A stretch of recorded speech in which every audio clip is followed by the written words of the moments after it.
Hi there, it's Nicole Spohr for Simon Says Stamp, and today we'll be creating a beach scene card using new stamps and dies from the Simon Says Stamp June 2021 Rainbow release.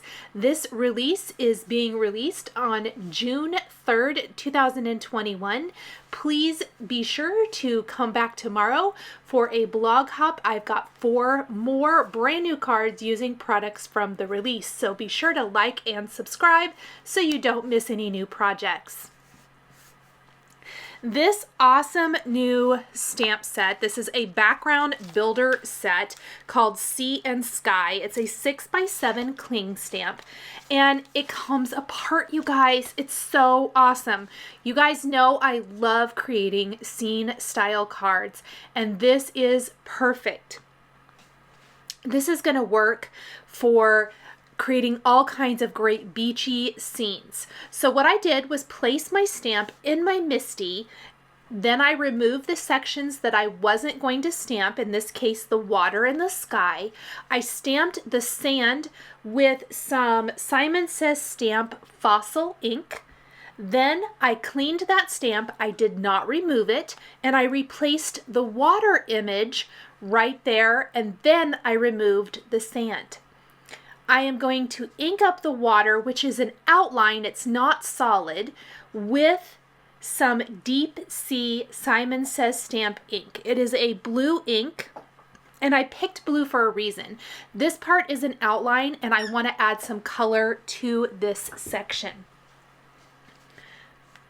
We'll come back to that here in just a little bit. We're going to then clean that stamp, leave it in place, replace the sky, and then remove the water, ink up the sky piece with some Simon Says Stamp Cloudy Sky ink, the perfect name for the perfect blue sky for our scene. And of course it creates the beautiful blue backdrop and leaves the clouds in the sky. How easy is that? Now I know the inks look a little blotchy right now, but they are dye inks and they are going to smooth out as the ink is absorbed into the cardstock and dries, pardon me. So you will notice that the card that you see at the beginning and the end of this video is the exact same card. I did not restamp this. Now I was mentioning that I stamped the water, the outline image, with Deep Sea ink. This is a blue ink and it is not a Copic friendly ink per se, but I'm going to use it for that because I'm basically using it as an outline to color in my water with 3 shades of Copic markers. I'm using B41, 34, and 37.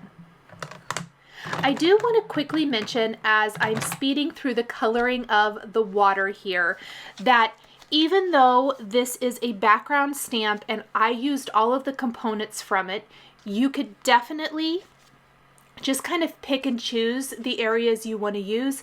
You might want to just use the sand on a card and create your own sky.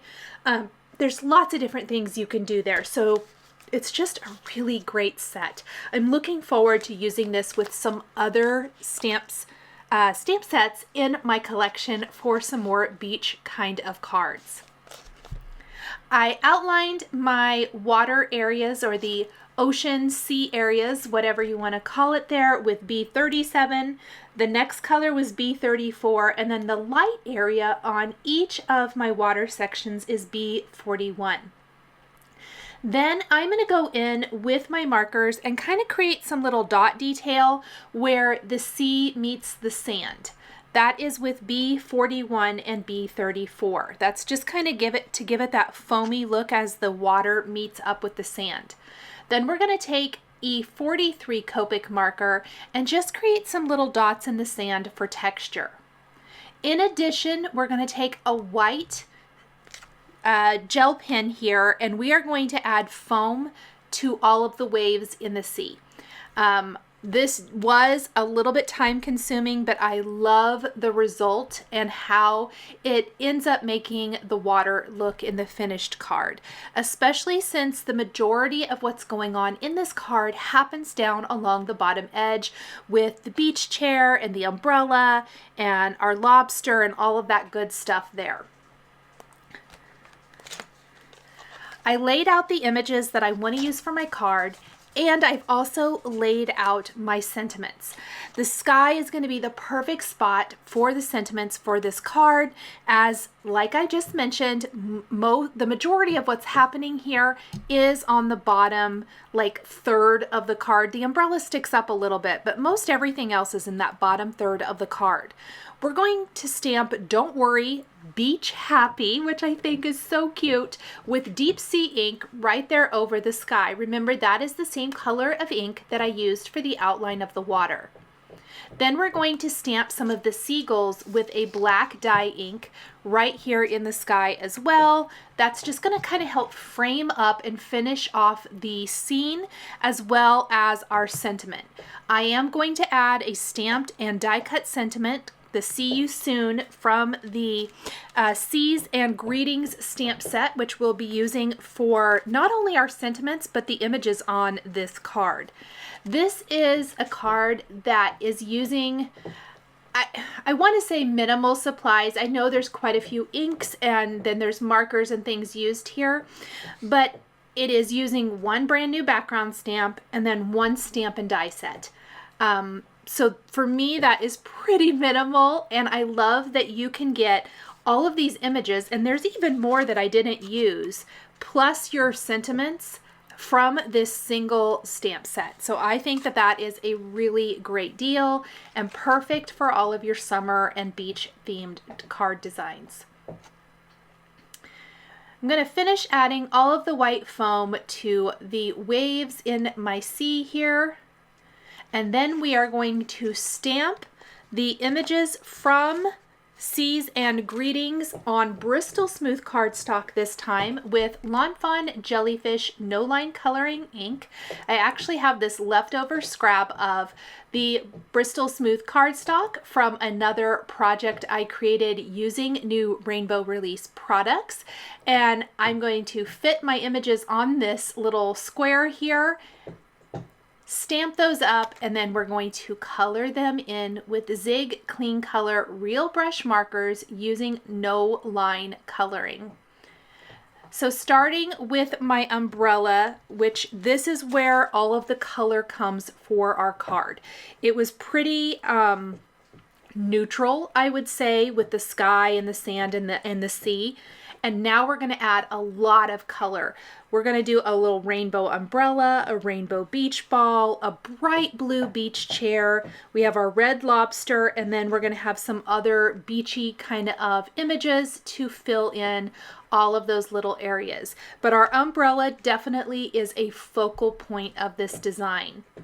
I'm using cobalt blue and light blue for the blue section, light green and yellow green for the green section, bright yellow and yellow for the orangey yellow section, and carmine red and light carmine for the red.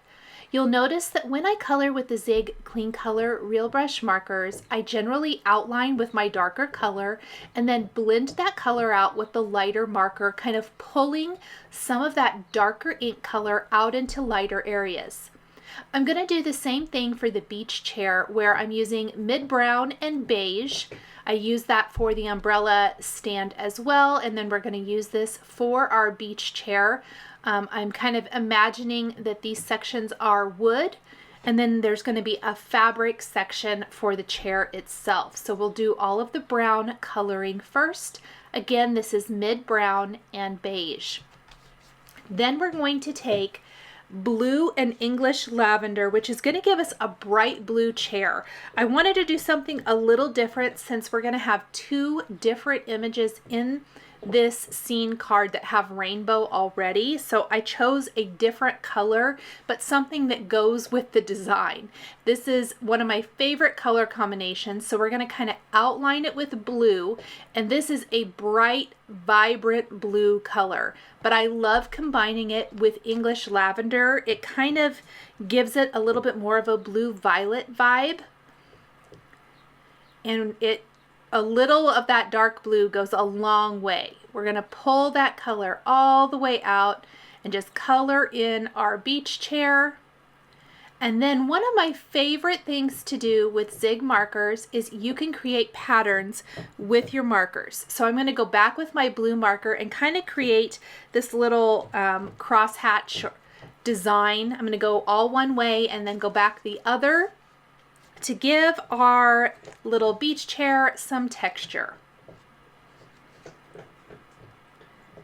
Let's go ahead and color in our other rainbow image next with the beach ball.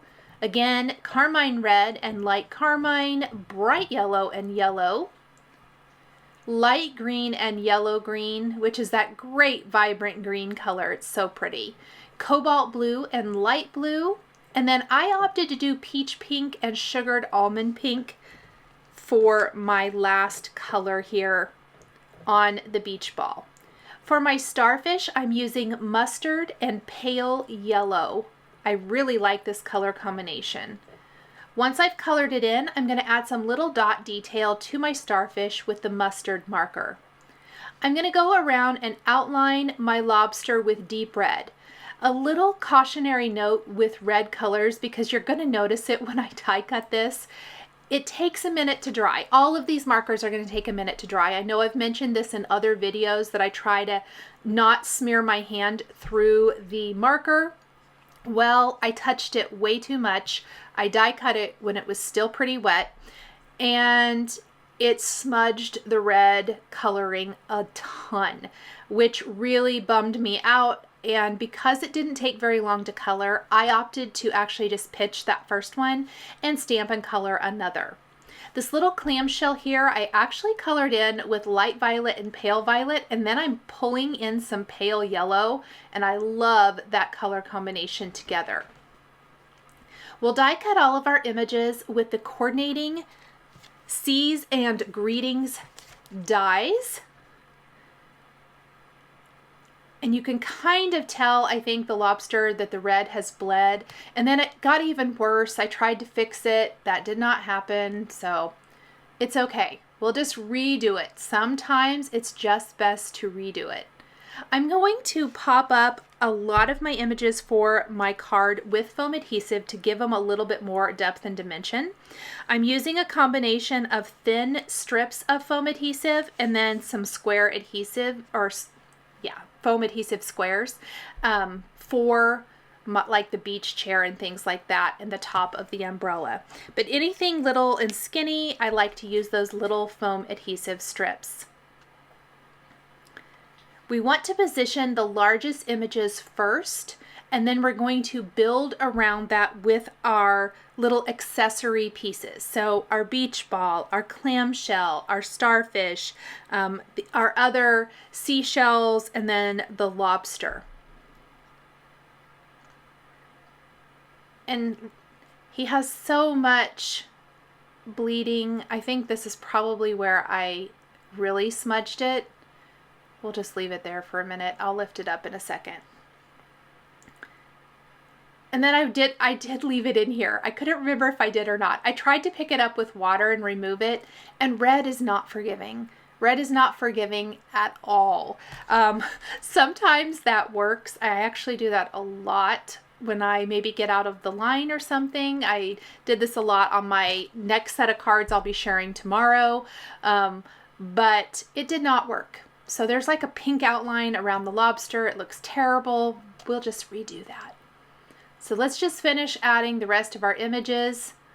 When I have little images like this, I love using a pair of tweezers to kind of help hold on to them and get them where I want them to go. And then we're going to remove this guy. Let's just set him off to the side while we stamp and color another. And now I need to figure out where I want to put this seashell. And I played around with placement a lot. Ultimately, I think it looks kind of cute over here, kind of on the left side. We have 3 images over on the right, or towards the right. So I really feel like the other 2 images, our lobster and our seashell, need to go over here on the left. In addition to restamping that lobster, I'm also going to stamp "See You Soon" with some Simon Says Stamp Hot Lips red ink. I couldn't remember what I used there. I did pick this Hot Lips because it's a little bit pinker red, I guess I would say. I think it coordinates really nicely with the red colors I used for the umbrella and beach ball, so I went with that. I did want something colorful up in the sky. And then it has a coordinating die for both "See You Soon" and "Seize the Day," the big scripty greetings from the Seas and Greetings stamp set. I'm going to put some foam adhesive on the back and pop that up and place the whole panel on a white top fold card base. Thank you guys so much for joining me today for this beach scene card featuring new stamps and dies from the Simon Says Stamp Rainbow release. The supplies I used to create my card are listed and linked below the video here on YouTube. Here is another card featuring Simon Says Stamp products that you might be interested in. If you enjoyed this video, please give it a thumbs up and be sure to subscribe to my channel and hit that notification bell to never miss a new card making video. Thank you guys so much for joining me today, and we'll see you next time.